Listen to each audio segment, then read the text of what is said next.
Dad, the clear voice of his 8-year-old daughter cut through the silence of the vast library. She isn't mute.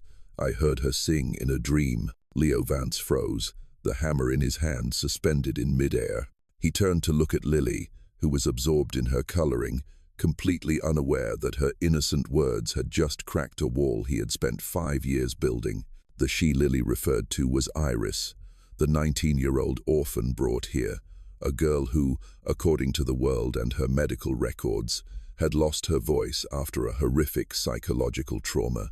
But in Leo's world, where every dark corner held a secret and every silence could be a lie, his daughter's naive statement was more than just a child's dream. It was a discordant note in the tragic symphony of his life. It was the first spark revealing a truth more brutal than the fire that had stolen his wife, a truth that could destroy everything or free them forever. Because the silent girl not only sang in dreams, she also carried the memory of a deadly melody. And Leo, the maestro who had abandoned his baton, was now about to face the darkest symphony of his life. The smell of the library was the first thing that hit Leo Vance's senses every morning. A blend of old paper, polished oak, and a faint hint of oblivion. That scent had replaced the pine resin of his violin, the subtle perfume of his wife, Clara. 5 years had passed, but some things time couldn't erase. It only covered them with a thicker layer of dust. At 40, Leo looked much older. The once jet-black hair of a renowned conductor was now streaked with the grey of grief, and a disheveled beard obscured a portion of his gaunt face. His hands, which had once glided over piano keys and commanded an entire symphony orchestra, were now calloused and rough.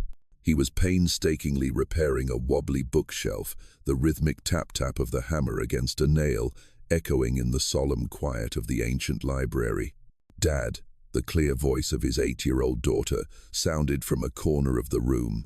Lily was sitting on the floor, surrounded by a kingdom of colored pencils and drawing paper. She didn't look up, her hands busy coloring a purple dragon. "Do you think books have dreams, too?" Leo paused, a rare, weary smile touching his lips. "I think they might. They probably dream about the people who read them." "That's good," Lily continued, still not looking up.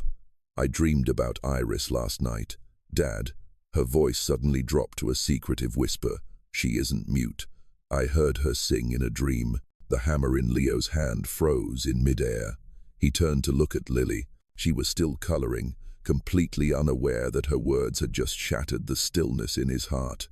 Iris, the 19-year-old orphan who had been brought here 2 weeks ago, a girl who, according to the world and her thick medical files, had lost her ability to speak after a horrific psychological trauma. A child's dream, Leo told himself. Just a dream, but it left him with an unsettling feeling he couldn't shake. The lives of father and daughter were a quiet loop. He would wake up, brew coffee, and make a simple breakfast for Lily. She would tell him about her strange dreams while he skimmed an old newspaper. Then they would clean up and organize books together. He taught Lily lessons, and she taught him how to smile again, if only for a fleeting moment. They were a small universe of two, revolving around a sun that had burned out. The arrival of Iris had knocked that orbit off course. He remembered the afternoon, as if it were yesterday when Mrs. Miller, a compassionate social worker, brought the young girl. Iris stood huddled behind her, frail, with large, deep eyes as empty as 2 dry wells. Her long black hair covered most of her face. She carried little more than a worn-out canvas bag. "I think this quiet environment would be good for her," Mrs. Miller had said. Leo reluctantly agreed, partly because he couldn't refuse the kind woman, and partly because he saw a fragment of himself in Iris's empty eyes. In the beginning, Iris's silence was like an invisible wall. She moved like a ghost through the library, always seeking out hidden corners, her hands clutching a notebook and a pen. She ate very little, usually just accepting the plate of food Leo gave her before quietly retreating to her room. It was Lily who broke through that wall. With a child's boundless curiosity, she wasn't afraid of the silence. One day, Lily confidently walked over to where Iris was sitting and offered her a purple-colored pencil. "This is for you. I finished drawing my cat," Lily said. Iris looked up, a momentary flicker of surprise in her eyes. She hesitated before taking the pencil and turning to a new page in her notebook. Her hand moved swiftly. In just a few minutes, a beautiful purple cat, identical to Lily's drawing but with astonishingly vivid and precise lines, appeared on the paper. She handed it to Lily. The little girl squealed with delight, and from that day on, they were friends. Leo, who had initially kept his distance, gradually began to notice the extraordinary things about this girl. The library had a section for ancient musical scores, a chaotic mess he hadn't had the courage to clean up. One day, he found Iris absorbed in that area. When he returned later that afternoon, all the symphonies of Mozart, Beethoven, and Bach had been meticulously organized by opus number and year of composition, without the use of any catalogue. She did it instinctively, as if the image of each piece was deeply ingrained in her mind. The climax came one evening when he saw her sitting in the corner of the reading room, holding a complex Mahler symphony. The warm lamplight shone on her black hair. Her eyes scanned the page, not as if she were reading, but as if she were listening. Her slender fingers moved lightly over the tabletop, as if playing an invisible piano. There was a vibrant, intense world of music flowing through her silence. It was then that a thought sparked in Leo's mind, a curiosity mixed with a pain that drove him on. He rummaged through an old trunk under his bed, where he kept the remnants of Clara. He pulled out a piece of music. It was scorched at the corners, smelled of smoke, and had a large section torn out. It was an unfinished draft that Clara had been writing, a work that had never been published. Only he and she knew this melody. He walked over to Iris. "Do you know this?" He wrote on a slip of paper, his inner voice still doubting himself. Iris took the sheet music, her eyes studying the burnt notes intently. She sat motionless for a long time, so long that Leo thought he had been foolish. Then suddenly, she turned to a new blank page in her notebook. The pencil glided across the paper, fast and decisive. She wasn't just filling in the blanks. She was recreating the entire work from memory, every single eighth note, every rest, every complex rhythm, with a terrifying perfection. Leo was speechless. A lump formed in his throat. He felt as if Clara was right there, whispering that melody into the young girl's ear. He shakily wrote on the paper, his handwriting messy, "How do you know this piece?" Iris put the pencil down. She looked at him, her eyes no longer empty but filled with a profound sadness, a fear that he could feel. She turned to a new page, hesitated for a second, and then wrote 2 words, a name that had consumed his life. Alistair Finch. Leo's world reeled. The smell of old paper, the scent of oak, all of it vanished. He could only hear the roar of the fire from years ago, and that name echoing in his head. This silent, fragile girl was, somehow, the link connecting him to his horrifying past. And he knew her appearance wasn't a coincidence. It was fate, a fate that could bring deadly danger to both him and Lily. The safe fortress he had built suddenly showed its first cracks. The name Alistair Finch kept buzzing in Leo's mind, a grating, non-stop melody. It haunted him in his daily routines. When he closed a book, the name appeared on the cover. When he looked out the window, the tycoon's shadow seemed to flicker behind the trees. For days, he avoided Iris. He was afraid to face her, afraid to look into those expressive eyes, and afraid of what they might reveal. He only watched her from a distance, a conflicted feeling welling up inside him. She was the daughter of his enemy, yet she was also just a victim, a lost soul just like him. But then he looked at Lily. His daughter was still innocently playing with Iris. They would sit together for hours, Lily chattering on with endless stories, while Iris listened, occasionally smiling and sketching the characters from Lily's tales. Iris drew a princess with golden hair just like Lily's, a brave knight with a shaggy beard, exactly like Leo's. Seeing his daughter so happy, her smile being the only light in his life, Leo knew he couldn't run away. The urge to protect Lily was stronger than any fear. He had to find the truth, no matter how painful it was. He decided to use the only language both he and Iris understood: music. The old, dusty piano in the corner of the reading room hadn't been touched in 5 years. Leo spent an entire afternoon cleaning it and tuning the strings. His calloused fingers moved gently over the ivory keys, hesitating. He began to play, not the grand symphonies of his past, but soft, gentle melodies, the pieces Clara had loved when they first fell in love. The music filled the library's silence, clumsy at first, then gradually becoming smoother. The melody was like an invitation, a wordless question. Iris, who was in a corner of the room reading with Lily, froze. She slowly turned her head, her eyes wide as she looked toward the piano. The music seemed to have unlocked a door in her mind. She put the book down, walked closer, and sat down on the chair opposite him, listening silently. Tears began to stream down her cheeks. Seeing this, Lily ran over, not understanding what was happening, but gently placing her hand on Iris's, a simple gesture of comfort. From that day on, music became the bridge between them. Every afternoon, Leo would sit at the piano. He asked no questions. He just played.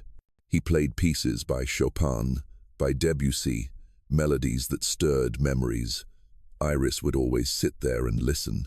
Some days she would just be silent, but on others she would open her notebook and draw. And it was through those drawings that Iris began to tell her story. The fragments of memory were disjointed and shattered, like wrong notes in a symphony. One drawing showed a luxurious room with overturned furniture. A beautiful woman with hair like Iris's was crying. The next drawing showed a large man with an angry face tearing up a blueprint labeled "Fire Alarm System." He screamed silent words onto the paper, then replaced it with a much simpler drawing. Leo's heart pounded. He began his own investigation. At night, after Lily and Iris were asleep, he sat in front of his old computer, searching through old news articles. Lifeless headlines appeared. Grand Opera House fire ruled an accident. Finch Constructions wins reconstruction bid. And then he found it. A small article, buried deep in the archives, about the family tragedy of Chairman Alistair Finch. The wife had passed away suddenly, and the young daughter was sent to an overseas boarding school to stabilize her mental health. The daughter's name was Iris Finch. The overseas boarding school was a lie. The truth was far more horrifying. Alistair had used the system, using money to create a fake identity, turning his daughter into a nameless orphan and dumping her into the social welfare system. He had erased the existence of his own flesh and blood. While Leo was grappling with the brutal truth, a small event brought everything to a head. One day, while cleaning the archives, Lily found her mother's old wooden music box. The little girl, curious, opened it. The familiar melody of Claire de Lune played, and inside, tucked next to an old photo of Clara, was the concert program from that fateful night. Clara's name was elegantly printed, pianist Clara Vance. Lily happily brought it over to show Iris, like a newly discovered treasure. "This is my mom. Isn't she pretty?" When Iris saw the photo of Clara, radiant in a dark blue performance dress, her memories seemed to burst. Everything came rushing back with the sharp clarity of shattered glass. Her hands trembled. She dropped the music box. She frantically grabbed her notebook and pencil, her strokes becoming wild and angry. This time, there were no disjointed pieces. She drew a complete, terrifyingly detailed scene. A dark hallway in the opera house. Alistair Finch was talking to a strange man. The stranger had a long scar on his cheek. Iris drew a close-up of Alistair's hand, handing the man a golden lighter. And then, her father pointed directly to a door. On that door, Iris scrawled 2 words: Clara Vance. She remembered his cold, commanding gaze at that moment. Leo looked at the drawing, his entire body going cold. The golden lighter. He remembered it. It was a gift the orchestra had given Alistair for the opera house's anniversary. The fire was no accident. It was murder. The target wasn't just the opera house for insurance money. The main target was Clara. His wife had been murdered. He looked at Iris, who had her head buried in her arms on the table, her shoulders trembling. Then he looked at Lily, who was confused and didn't understand what was happening.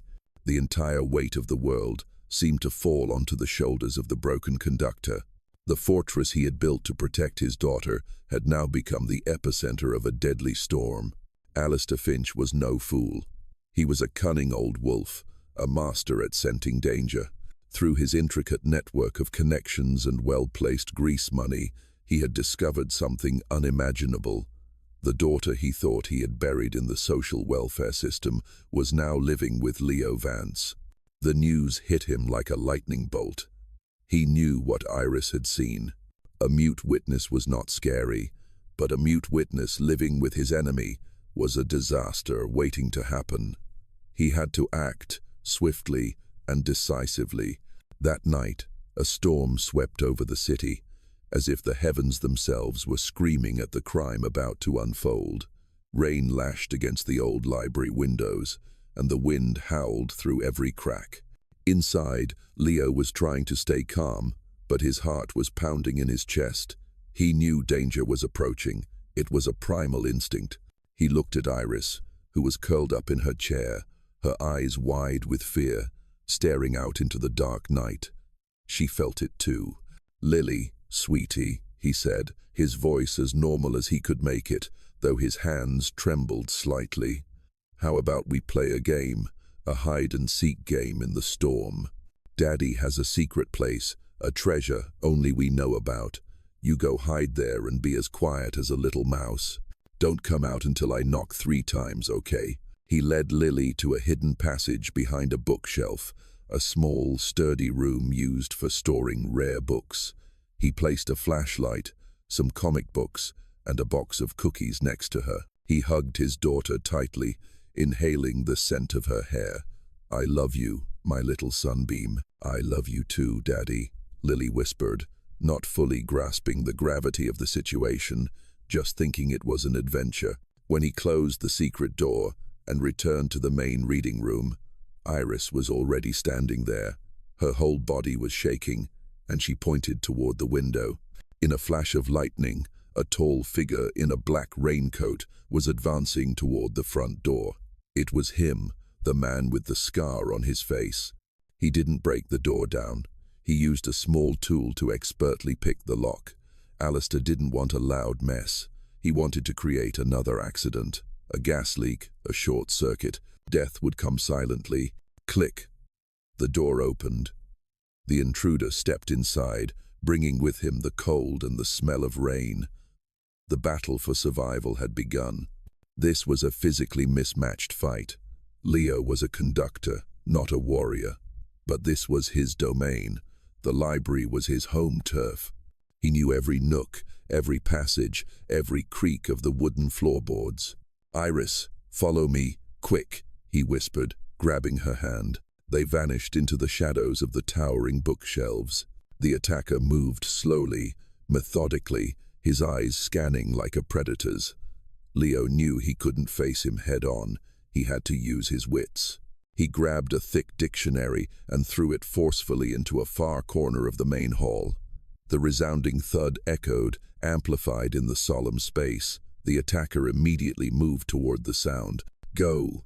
Leo pulled Iris through a narrow staff-only passage that led upstairs. He knew the library's acoustics. He knew where footsteps would echo and where they would be swallowed by stacks of books. He and Iris moved like ghosts. The old library became a deadly chessboard. Leo was a fragile king, but he knew every square. He used the old pulley system, once used to transport books between floors, to set up a trap. He piled heavy encyclopedias on it, ready to cut the rope at any moment. In this fight, Iris was no longer a panicked victim. Adrenaline and sheer terror had turned her into an invaluable ally. Her photographic memory became their weapon. As they hid behind a bookshelf on the second floor, she could hear the enemy's footsteps below. She used her fingers to sketch a simple diagram of the first floor in the dust on the ground, marking the enemy's position and his direction of movement. She became Leo's navigator, his eyes and ears. They communicated with hand signals and hurried sketches, a symphony of silence and danger. But the attacker was a seasoned hunter. He realized he was being outsmarted. He stopped searching and started destroying. He shoved a bookshelf, creating a horrific crash. He wanted to flush them out of hiding. The sound of splintering wood and clattering books made Iris jump. Memories of violence came flooding back. Finally, he found them.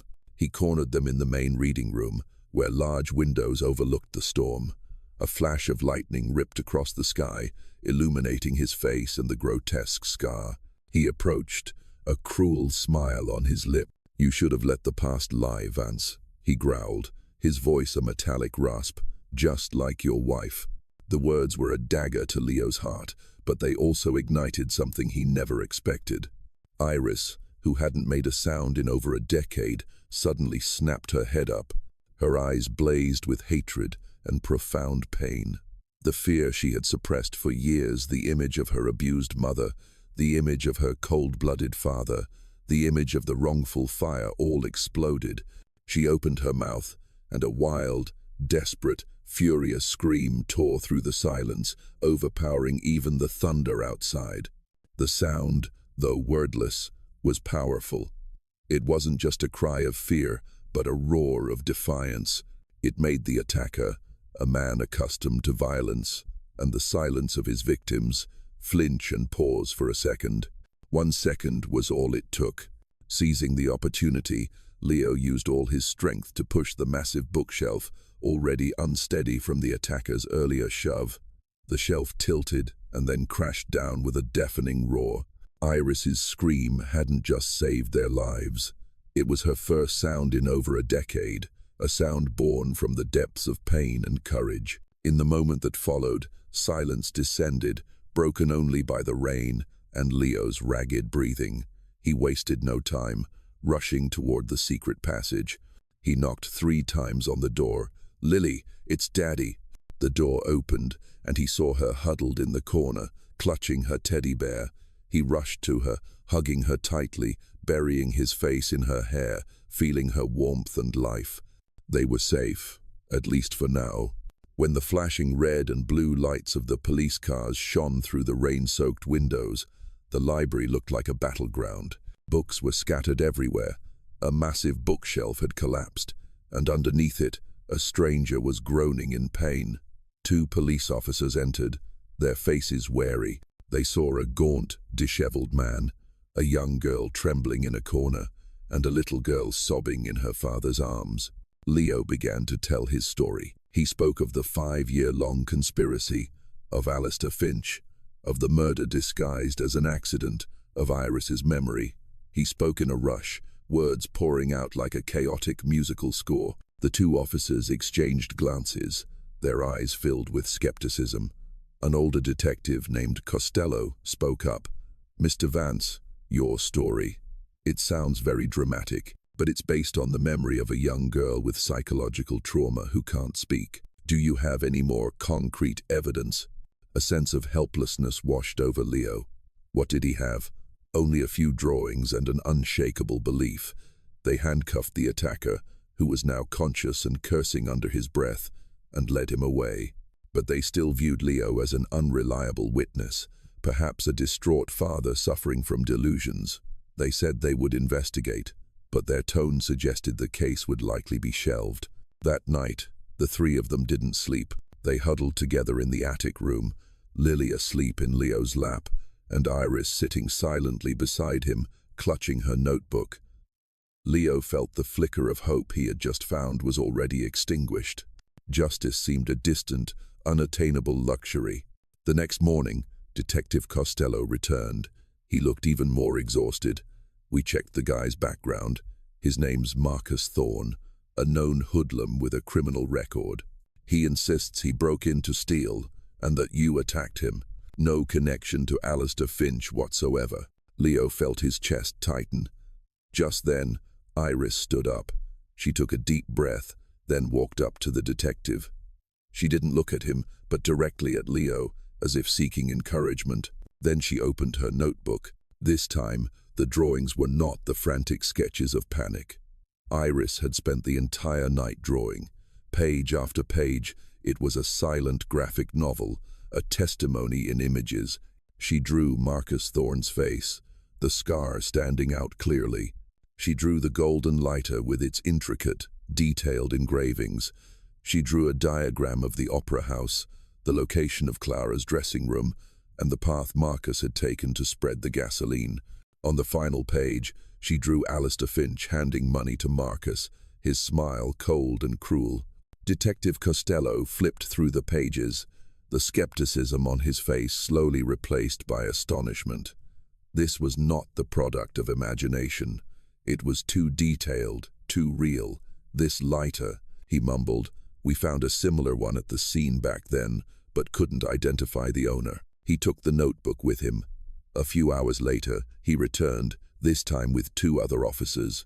We showed Marcus Thorne these drawings, Costello said, his voice full of respect. He broke down. He confessed to everything. Justice, though delayed, was finally served. Alistair Finch was arrested right in his luxurious office, to the astonishment of his entire staff. His construction empire crumbled. The story of the conductor and the mute girl became a legend in the city. A few months later, the opera house was fully rebuilt. A reopening concert was organized, and the new board of directors eagerly invited Leo back, not as a witness, but as a conductor, to lead the orchestra. That night, the opera house was ablaze with light. Leo stood on the podium in his familiar tuxedo. The feeling of holding the baton was both strange and familiar. He looked down at the audience, and in the first row, Iris and Lily sat together. Iris, though still in therapy, could now speak simple words. She wore a light blue dress, her hair neatly tied back, and she looked beautiful. She smiled at him. Lily waved to her dad, her smile radiant. Leo tapped the baton lightly. The entire hall fell silent. He turned to the audience, and a microphone was brought to him. His voice rang out, warm and strong, spreading throughout the hall. "Welcome, ladies and gentlemen," he began. "Tonight, we will not perform a familiar piece. Instead, we will perform a symphony that has never been heard before. This work was started by a great pianist, Clara Vance. She began it, but never had a chance to finish. And it was completed by an extraordinary memory, a memory that overcame silence to bring the truth to light. This is the Iris Symphony." He turned back, facing the orchestra. He took a deep breath and then raised his baton. The melody began. It started with the mournful, tragic notes of the cello, telling of loss and pain. Then it shifted to the soft, solitary melody of the flute, like the stillness of the library. After that, a new theme emerged, hesitant yet pure and beautiful. On the piano, that was Iris. The music gradually became tense and urgent with the brass and drums, a chase of chaotic sounds. And finally, after a heart-stopping pause, everything burst forth and blended into a magnificent, final movement full of hope and healing, as the entire orchestra rose in a soaring, powerful melody. In the audience, Iris smiled through her tears. She was no longer a forgotten memory, a buried secret. She was music. She had become part of an immortal symphony. Lily took her hand and squeezed it gently. That night, in the opera house reborn from the ashes, 3 souls found their own new beginning. The stage lights of the concert were out.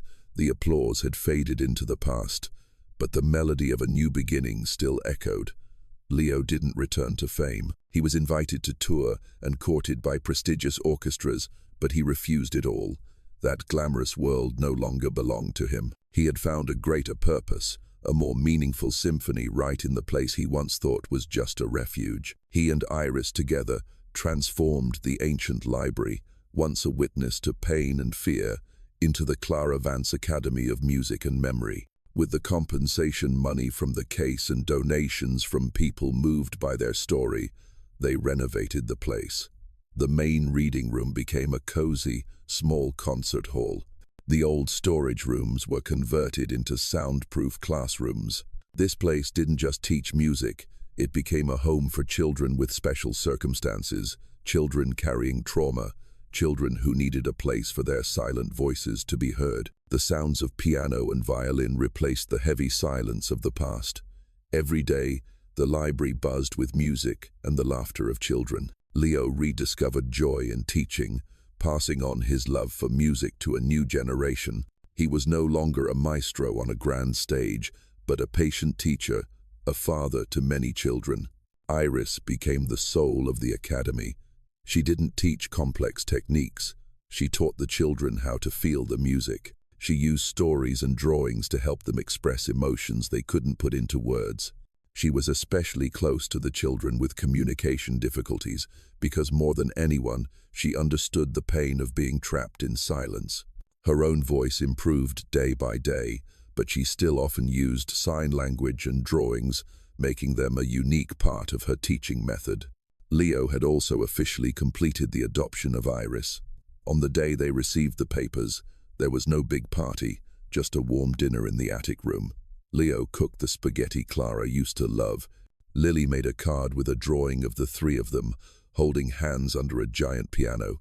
"Welcome home, officially," Leo said, his voice a little choked up. "I was home a long time ago," Iris replied, smiling. The papers were just a formality.